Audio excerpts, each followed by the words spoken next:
Et on se retrouve, bonjour tout le monde, pour cette petite vidéo de la fac FAQs en anglais pour répondre à toutes les questions que l'on a depuis belle lurette, depuis le début de Into the Dark. Donc cette update de petite fac, elle concerne quasiment toutes les factions excepté les impénitents et la clade de chasse. Donc il y a beaucoup de choses à voir et on commence de suite avec ce qui est sorti donc le 4 novembre avec les règles de base. On va pouvoir parcourir un peu tout. On va faire d'abord toutes les règles de base, on va faire ensuite le compendium et puis toutes les factions sur mesure. Je vais le faire assez rapidement, je ne vais pas parler d'absolument tout, mais je vais parler de ce qui est important pour les questions que l'on se posait dans Into the Dark. Alors, pour les nouvelles choses, en fait, tout est nouveau lorsqu'il y a une petite astérix. Alors, ce qui est intéressant, c'est que l'on peut on peut enlever Discord. Ce serait bien que Discord arrête de faire du bruit. Si un agent a la règle qui lui permet d'accomplir une action chargée alors qu'il est à portée d'engagement d'un agent ennemi, il peut se déplacer hors de la portée d'engagement des agents ennemis, mais doit quand même terminer ce mouvement à portée d'engagement d'au moins un agent ennemi. Donc ça veut dire qu'on peut sortir de la zone de confrontation et aller vers un autre ennemi tant qu'on va vers quelqu'un d'autre. Ok, c'est cool pour du corne et du légionnaire. Pour la page 69, contrôler les marqueurs et objectifs. Durant l'activation des agents, déterminer le contrôle des pions, marqueurs et pions objectifs au début et à la fin de chaque action individuelle. D'accord, pour l'instant je vois pas exactement l'impact que ça a, mais peut-être que dans les commentaires vous pourrez me le dire. J'imagine que pour certains contrôles de chacune des choses, ça va avoir éventuellement de l'importance et non de l'impénitence. Pour ce qui est des opérations de Spec Ops, donc pour la partie gagner de l'expérience, évidemment l'action ouvrir une écoutille n'est pas une action qui fait gagner des points d'expérience, ça aurait été beaucoup trop cramax. Pour les killzones, le trémur. Alors celle-là on l'attend, là on peut se frotter les mains. Alors, il se trouve que le trémur, on peut mesurer des distances par-dessus. On ne peut pas mesurer des distances au travers d'un terrain mur. On doit les mesurer en contournant par un chemin le plus court où les portes sont ouvertes. Donc ça, c'était ce qu'on avait dans le schéma. Toutefois, et là c'est important, toutefois mesurer les distances entre les endroits de la killzone à travers les murs. Donc les endroits de la killzone, c'est-à-dire le centre, les zones d'insertion, mais pas des pions qui ne sont pas des endroits, ni des marqueurs, ni des pions objectifs. Donc c'est-à-dire que pour certaines de vos TACOPS, vous pourrez avoir l'occasion de mesurer. Par exemple, il me semble que typiquement des routes, si c'est il faut aller tuer quelqu'un en étant à 6 de la zone d'insertion ennemie, s'il y a des portes fermées sur le trajet, maintenant vous pouvez les mesurer. Donc c'est fortement utile et c'est un joli ajout très important. On a un deuxième ajout très important ici, le combat rapproché. Je vais moi-même me rapprocher pour que vous puissiez voir avec le zoom. Mes excuses de ne pas l'avoir fait avant. Certains subterfuges tactiques permettent à un ou plusieurs agents d'être placés hors de votre zone d'insertion, comme salle sournois, commando, et translocation dimensionnelle, cercle hierotech. On pourra en parler parce qu'il y en a d'autres aussi, il n'y a pas que cela.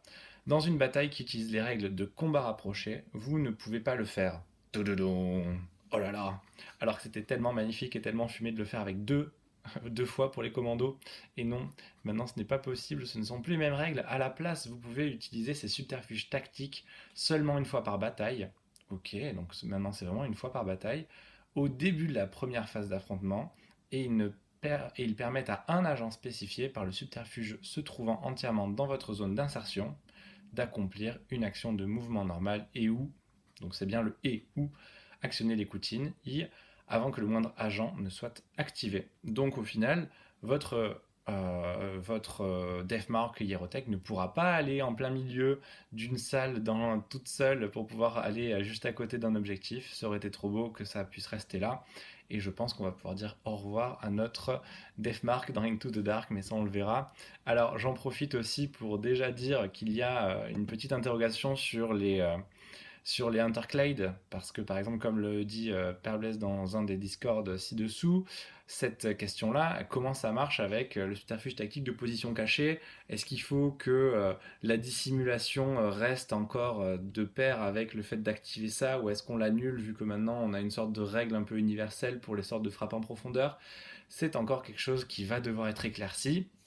Mais ce que je vous propose de jouer, enfin, je vous propose, non, vous allez le décider avec votre adversaire, mais vous pouvez éventuellement vous dire que toutes les frappes en profondeur sont un peu les mêmes pour Into the Dark et vous allez devoir utiliser cette proposition-là de l'errata. Bon, mais voilà, on vient de démarrer un petit peu, donc ça marche aussi pour les cultistes du chaos de la partie compendium. On va passer à la suite. Les commentaires de designer pour les règles de base. Alors, qu'est-ce qu'on a de nouveau? J'espère que je rate pas rien. Si les caractéristiques d'un agent sont modifiées durant une action, cela affecte-t-il le dit agent, ce que le dit agent est en train d'accomplir? Par exemple, si la caractéristique de mouvement d'un agent est modifiée durant une action de mouvement normal en vertu du fait d'être blessé? Non. Ok. Sauf mention contraire, on applique les modificateurs une fois que l'action qu'il est en train d'accomplir est achevée. Ok. Donc je n'ai pas d'idée typique sur le fait que ça puisse arriver là, mais j'imagine dans le cercle hiérotech, quand on a un token qui fait ralentir les gens, si on entre dans la zone de ralentissement, on n'a peut-être pas le debuff. Après, ça a vérifié parce que peut-être que dans le cercle hiérotech, il est vraiment précisé qu'on contrecarre ce sujet-là. Donc je vous laisse garder en tête cette partie-là et puis appliquer qu'est-ce qui est important. Certaines règles précisent qu'un modificateur ne doit pas être appliqué si un agent ennemi est activé à X de l'agent approprié, comme le subterfuge stratégique émanation de rouille variolo-gélaire, qui est en instance indiquée, soustrayez rond à la capacité de mouvement en vertu du fait d'être blessé, seulement s'il est à portée d'engagement de l'agent ennemi. Que cela signifie-t-il?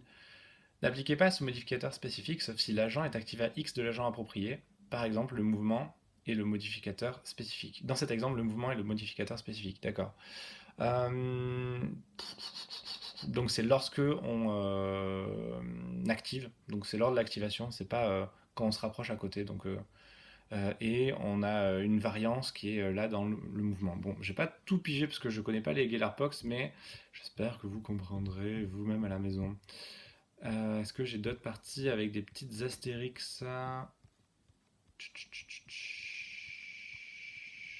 On n'avait aussi pas fait la dernière fois la grosse fac, donc on s'en excuse à l'équipe de Kill Team France, même si je n'en fais pas officiellement partie, mais vous avez bien vu que j'ai pris ma place.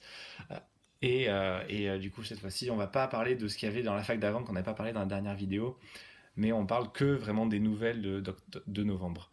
Qu'est-ce qu'une action accomplie lorsqu'un agent n'a pas été activé? Est-ce qu'une action accomplie lorsqu'un agent n'a pas été activé compte pour une activation? Par exemple, l'état d'alerte ou l'action sprintée gratuite de reconnaître la phase de repérage.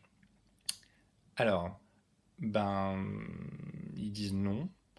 Euh, Est-ce qu'une action accomplie lorsqu'un agent n'a pas été activé compte comme une activation? Oui, non, ça c'est hyper important. En effet, quand vous faites quelque chose hors de votre activation, ce n'est pas une activation. Et ça c'est vraiment très important parce qu'il peut y avoir plein de choses du genre, durant votre activation, par exemple quand on a le Rocket Boy, s'il fait un tir en état d'alerte, il y a vraiment écrit à votre activation. Si vous ne vous êtes pas déplacé, relancez les dés. Et là, il me semble que ça ne marche pas pour le tir en état d'alerte parce que c'est vraiment la capacité qui s'active pendant l'activation.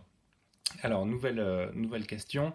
Si un agent porte un marqueur, un pion objectif ou un pion objectif prend la capacité d'effectuer l'action ramassée durant la bataille, qu'arrive-t-il à ce pion objectif? L'agent le laisse tomber. Ok, oui, lorsque le consacré se met en mode démon et qu'il a un pion, il le laisse tomber. C'était assez évident, mais c'est bien de le préciser toujours. Nouvelle question. Si un agent accomplit une action durant une autre action, comme l'action actionner les coutilles, ok, durant une action de mouvement normal, ce qu'on peut faire pendant le mouvement normal, en effet, quand, quand peut-il être interrompu pour des choses telles qu'une action sur ses gardes ou l'action traquer la cible? Et oui, et oui, et oui. Alors, réponse. Après que l'agent a achevé n'importe quelle action, même si une autre action est en cours, dans cet exemple, vous pourriez interrompre l'agent après qu'il ait achevé l'action actionner des coutilles ou après qu'il ait achevé l'action mouvement normal. Ok, donc toutes ces imbrications-là, maintenant, elles commencent à avoir une sorte de logique interne et on commence à s'en sortir. Ça commence à être presque aussi cadré que Magic the Gathering. C'est bien. C'est bien, c'est bien. Nouvelle question sur les sentinelles. Quand on utilise la règle de mission sentinelle, quand détermine-t-on la ligne de vue pour donner l'alerte? Réponse: avant et après que l'action soit accomplie. Les agents peuvent se déplacer en ligne de vue pendant une action, mais l'alerte n'est pas donnée sauf s'ils commencent ou finissent l'action en ligne de vue. Ah, sauf s'ils commencent ou finissent l'action. C'est bien ça, de le préciser, merci, même si personne ne joue en sentinelle, j'imagine. Quoique dans Shadow Vault, maintenant, il y a des missions narratives en sentinelle, donc peut-être qu'on va le faire. Nouvelle question. Pour la mission Duel d'esprit, pack d'opérations spéciales critique du livre de base, les joueurs doivent-ils choisir des pions objectifs différents en tant que pions objectifs prioritaires? Oui, merci de le préciser. Surtout que c'est dans le pack d'objectifs, donc on a souvent eu peut-être la question, même si les gens se sont peut-être dit entre eux, c'est toujours bien de le préciser. Dans Killzone Gallow Dark, le trait mur stipule: les agents ne peuvent pas se déplacer par-dessus ou au travers d'un terrain mur. Oh, ça alors, c'est une grande question, ça. Quand bien même, une autre règle l'autoriserait en dehors du trait accessible. Accessible, c'est quand une porte est ouverte. Cela signifie-t-il vraiment cela, ou des agents peuvent-ils se déplacer à travers les murs en vertu de règles telles que la brèche du Brèche Boy ou la brèche du coupe-trappe Navis, des sapeurs de la marine impériale? Eh bien la réponse: oui, c'est cela. Oh, les designers avaient donc raison, mais les marketeurs de Warcom se sont trompés. Parce que dans les communications sur Into the Dark, on nous avait dit que ça allait être magnifique et qu'un Breach-Ball allait pouvoir traverser les murs. Pour préciser, ils disent: aussi singulier que cela puisse paraître, permettre à certains agents de traverser les murs transgresserait une règle fondamentale de Killzone Gallo Dark et donc interdit afin de préserver l'équilibre que nous jugeons approprié à cette Killzone. Waouh, c'est un magnifique pavé dans la mare. Et qui répond enfin à une grosse question, hein, puisque c'était très important de se dire: est-ce qu'on a le droit de traverser les murs ou pas alors qu'on a une figurine qui, normalement, fluffiquement, le pourrait. Donc dites-vous que maintenant, c'est perdu. Donc au revoir les Windblade également sur cette capacité-là. Et le Breach Boy ne servira qu'à traverser les barricades. Super.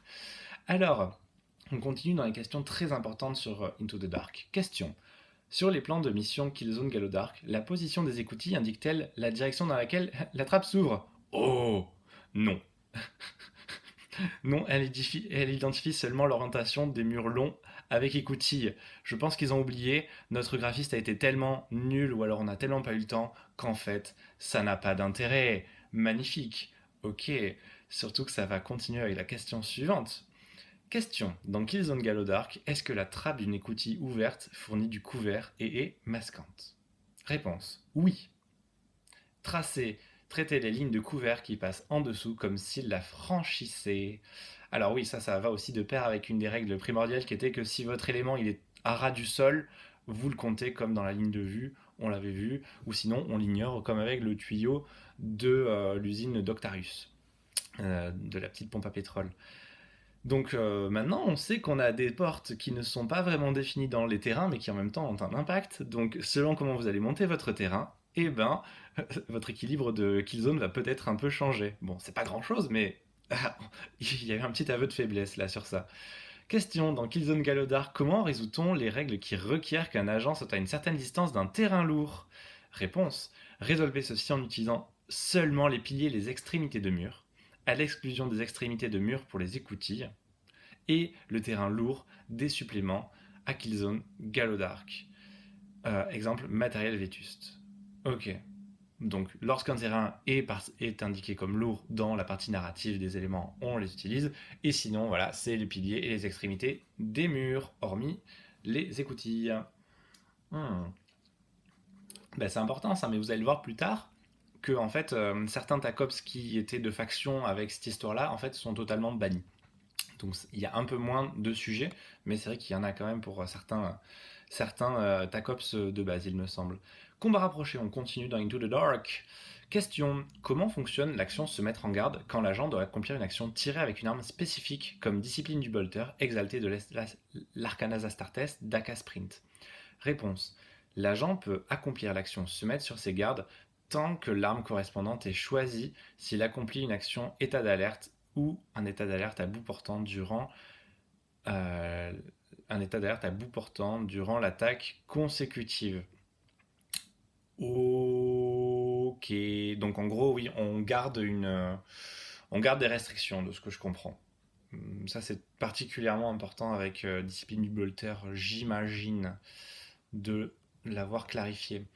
Un agent équipé d'une arme de tir qui a la règle spéciale lourd peut-il accomplir une action de mouvement normale, battre en retraite ou charger, puis accomplir l'action de se mettre sur ses gardes à la même activation? S'il le peut, peut-il ensuite utiliser l'arme lourde pour attaquer sur ses gardes? Réponse, oui. Merci.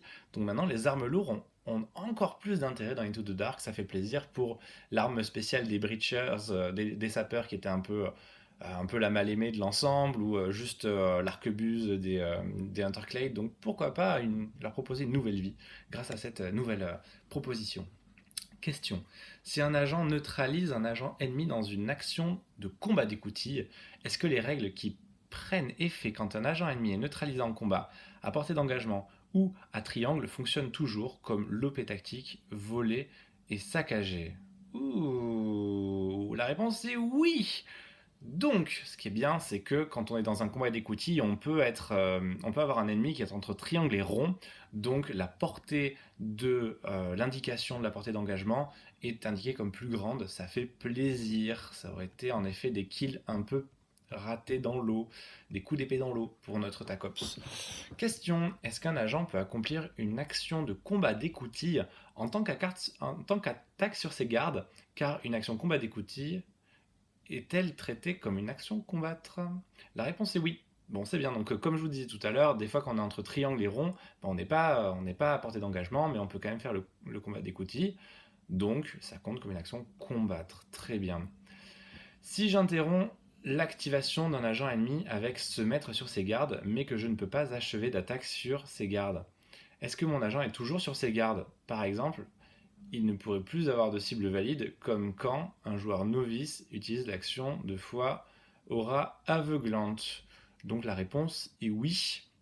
J'ai pas trop eu de cas comme ça dans ma vie, donc je ne sais pas trop ce que c'est, mais en gros, la personne reste sur ses gardes. Très bien, bon, vous l'aurez en tête. Et d'ailleurs, juste pour vous dire que les combats d'écoutille, on peut faire des déplacements en étant dissimulé. Et faire des combats en étant dissimulé. Donc des fois, on peut presque avoir une règle comme les commandos, alors qu'on n'est pas un commando pour faire des attaques de combat d'écoutille en étant dissimulé. Donc là, ils l'ont pas mis à jour dans les règles, mais ça reste toujours viable. On va passer à la suite, là on arrive au compendium. Le compendium, notre mal-aimé, j'ai envie de dire presque à juste titre, parce qu'au final, la plupart des teams se font un peu remplacer au fur et à mesure, vous l'avez compris, par des teams sur mesure qui sont plus étendues, plus intéressantes, dirais-je. Alors, Flottruche, qui reste encore à jour parce qu'il n'y a pas encore de nouvelle team. Tyrannide. Il se trouve que sur le stratagème préservation, on va remplacer la phrase par s'il est à couvert et a un ordre dissimulation, s'il est à couvert et est préparé, vous pouvez retenir un dé supplémentaire comme sauvegarde normale réussie en vertu du couvert, quelles que soient les règles qui traitent l'argent comme ayant un ordre engagement. Exemple promontoire. Donc dans Kill Team Outdoor, on a notre dé de couvert même si l'ennemi a pu nous tirer dessus. C'est bien de le répondre un an avant, un an après, mais comme quoi vous voyez que des fois, il y a des choses qui ne sont pas mises à jour même un an après. Les cibleurs taux, règles de combat rapproché sur les petits drones. Question pour déterminer si on jette un dé d'attaque de moins en vertu de la règle environnement confiné quand un agent drone protège un agent ennemi en vertu des protocoles salvateurs, trace-t-on les lignes de couvert jusqu'à l'agent protégé ou jusqu'à l'agent drone. Donc c'est juste l'agent protégé, même s'il se fait protéger. Voilà, donc vous verrez les conséquences de cela, mais en relisant ceci une ou deux fois, vous comprendrez l'impact sur vos parties en tant que Pathfinders. Pour les corsaires, nous avons une partie sur le subterfuge stratégique pilleur. Question. Pour les besoins du subterfuge stratégique pilleur, comment détermine-t-on le pion objectif le plus proche si une ou plusieurs écoutilles sont fermées? Réponse, il faut toujours déterminer le pion objectif le plus proche, comme si toutes les écoutilles étaient ouvertes. Très bien, maintenant, bon, même si ça parle de pion objectif, vous avez encore un contre-exemple que là, vous pouvez mesurer comme si les écoutilles étaient ouvertes dans Into the Dark. Commentaire de concepteur de la coterie du Warp. Encore des règles de combat rapproché. Question. Avec les changements apportés au subterfuge stratégique exalté de l'Arcanas Astartes dans la plaque des données d'équilibrage, sortie il y a moins d'un mois, un agent mitrailleur peut-il accomplir une action tirée, puis se mettre sur ses gardes? La réponse est oui, si on soustrait un point d'action supplémentaire pour accomplir l'action se mettre sur ses gardes. Donc il reste un peu raccord avec le fait que l'action de tir supplémentaire coûte un point d'action, sauf que là c'est se mettre sur ses gardes et non une action de tir stricto sensu. Garde impériaux vétéran. Qu'est-ce qu'on a ici? Ah ben tiens, oh, le vétéran bras droit, un an après, le bolter, le pistolet laser et le fusil laser passent à 4+. Et ben j'en suis pas plus fier de celle-là parce que c'est moi qui l'ai demandé par mail pour qu'ils la mettent à jour parce que dans la version originale en anglais, c'était 4+ depuis longtemps. Donc les Français, maintenant, on va jouer avec des règles comme telles et comme suit. Les commentaires des concepteurs sur les atouts tactiques. Si on utilise un atout tactique, mais qu'il n'y a aucune cible valide pour le résoudre, peut-on l'annuler et l'utiliser plus tard au cours du tournant? La réponse est oui. Merci. Ça fera des économies, mais bon, personne ne les utilise vu qu'on a tous 4 fantassins supplémentaires. Les commandos. Errata. Il y a une petite errata. Sur le Bridge Boy pourra quand même sprinter au travers des éléments de triangle d'épaisseur comme s'il n'était pas là. Il me semble que c'est tout à part. Magnifiquement, combat rapproché, l'OP tactique de faction fait tout sauter. Cette OP tactique n'est pas utilisable dans le cadre des règles de combat rapproché. Et ben voilà, parce que ça aurait été magnifique dans un galop d'arc, évidemment. Donc, on se fait ban. Légionnaire, eh ben, c'est exactement le même traitement. Sombre profanation, qui indiquait d'être à triangle d'un décor lourd. Cette OP tactique n'est pas utilisable dans les règles de combat rapproché. Ban de Tacops. À nouveau. Commentaire des concepteurs de Légionnaire. On va venir parler de cornes. Alors, question. Comment fonctionnent les interruptions après qu'un agent accomplit une action, exemple se mettre sur ses gardes, avec le subterfuge stratégique agressivité perpétuelle? Réponse. Traiter le mouvement comme une action séparée. Ainsi, l'agent corne peut être interrompu après avoir combattu en mêlée, avant ou après s'être déplacé pour agression perpétuelle. Très intéressant, ce n'était en effet pas une action stricto sensu non plus, c'était un mouvement comme ça gratos grâce au stratagème, et maintenant c'est une action avec un début et une fin. Les novices. Les novices, qu'est-ce qu'on a en petit astérix dans les novices? Eh bien je crois que c'est exactement pareil que pour les Dakok, les vétérans gazmerne.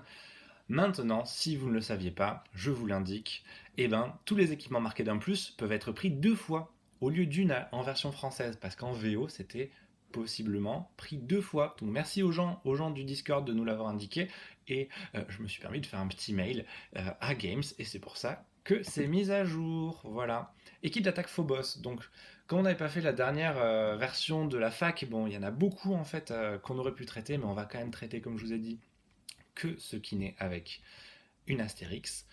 Donc le médic, c'est ce qui est écrit ici, ne peut pas se soigner lui-même lorsqu'il est censé être neutralisé. Donc il ne peut pas se ressusciter lui-même. Très bien, comme tout le monde, mais ce n'était pas le cas. Page 41, le Scrutvox Infiltrator. Changer cette action en aptitude car elle ne coûte aucun point d'action. Très bien, ok. Ah, bon, la mine, vous le savez la dernière fois, mais on le redit, la mine, il faut la poser d'une manière visible et non au travers des murs. Et là, qu'est-ce que c'est que ça? Le poseur de mine incursor.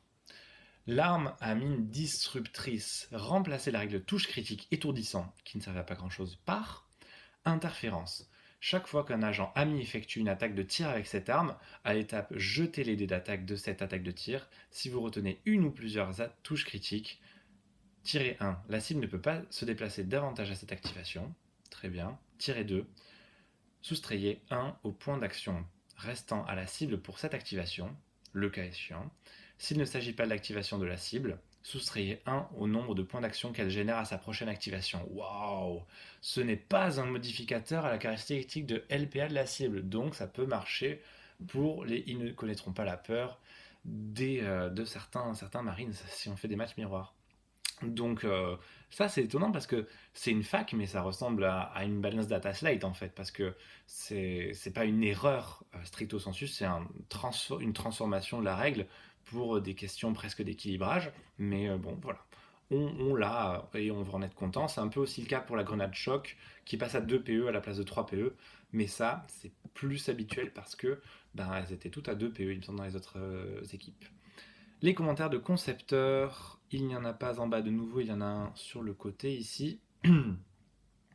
Si l'on interrompt l'activation d'un agent ennemi avec track target, donc traquer la cible du tireur d'élite, mais qu'on ne peut pas alors achever l'action d'état d'alerte. C'est-à-dire, s'il n'y a aucune cible valide, comme si un joueur novice utilise l'acte de foi aura aveuglante, peut-on interrompre l'action d'un agent ennemi à nouveau au cours du tournant. En d'autres termes, est-ce que l'action track target, traquer la cible, est perdure?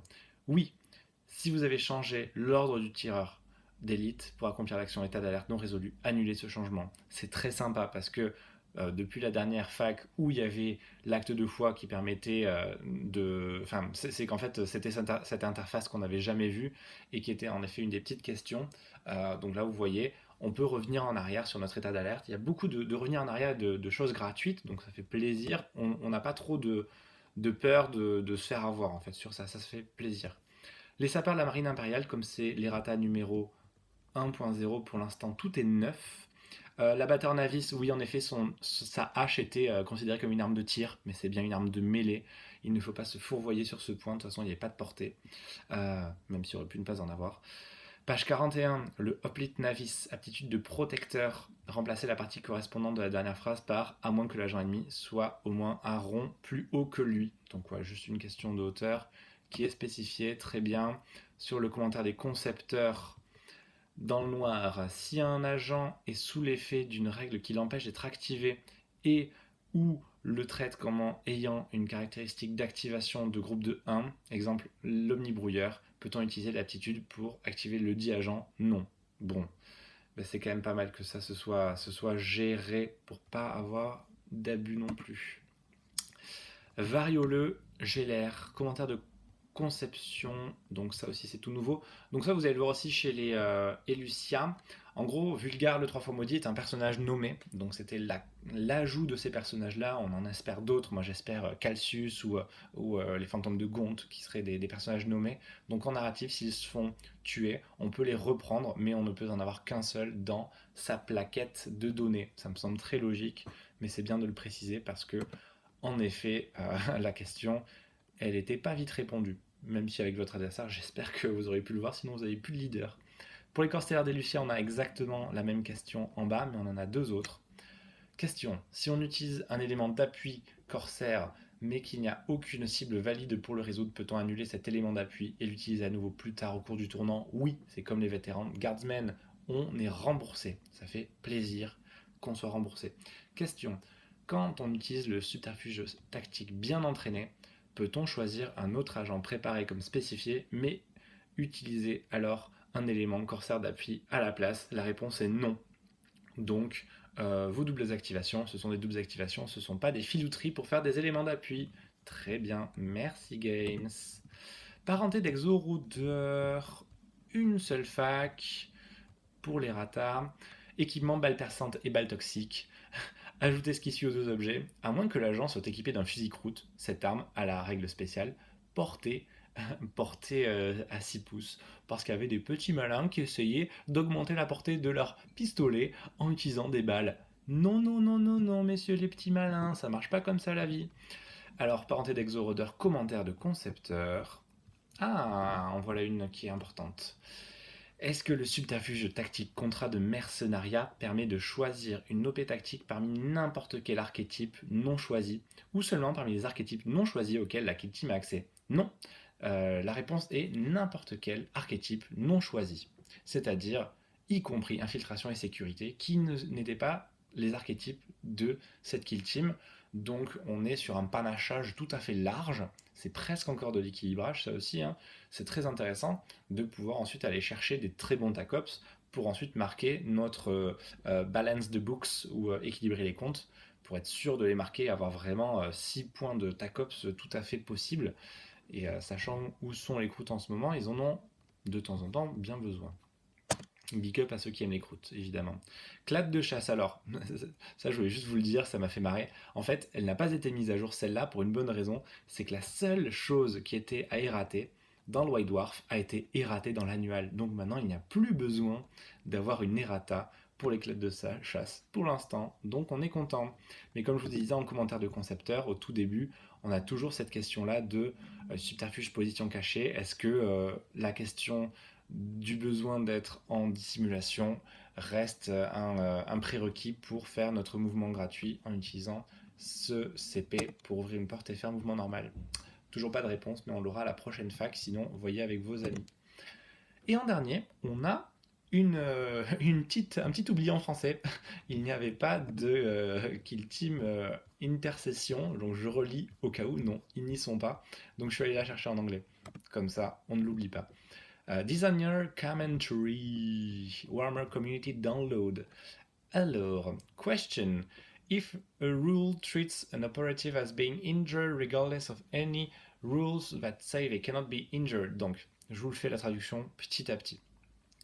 Si une règle traite une unité comme étant blessée au regard de n'importe quelle règle disant qu'elle ne peut pas être blessée, en outrepassant n'importe quelle règle disant qu'elle n'avait pas été blessée, pardon, excusez-moi.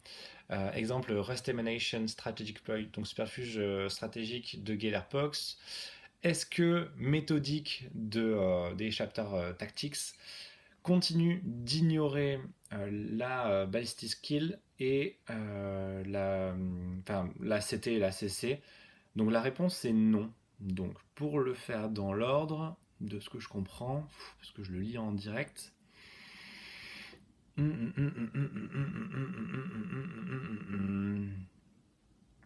Donc non, vous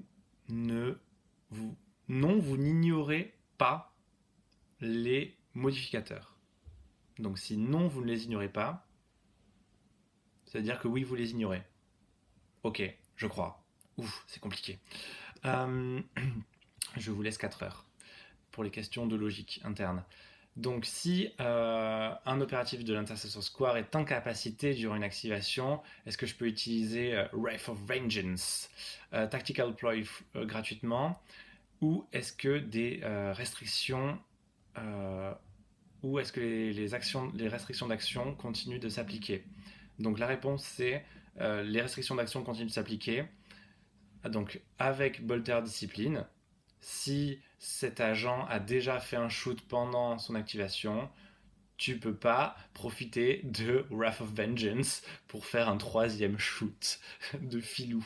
Donc en effet, vous continuez à jouer dans les règles, c'est bien, merci, mais il y a des filous dans le monde et on ne les oublie pas. Bisous à vous. Donc c'était la lecture, j'espère assez claire, de toutes ces choses qui se sont passées dans le monde de Kill Team récemment. Portez-vous bien. On aura peut-être des nouvelles vidéos à vous proposer, surtout pour vous parler de ce qui serait intéressant à acheter en 2022 pour Noël, pour démarrer Kill Team. Je vais essayer de vous la faire celle-là. Et on se dit à la prochaine les Kill Teamers. Ciao ciao.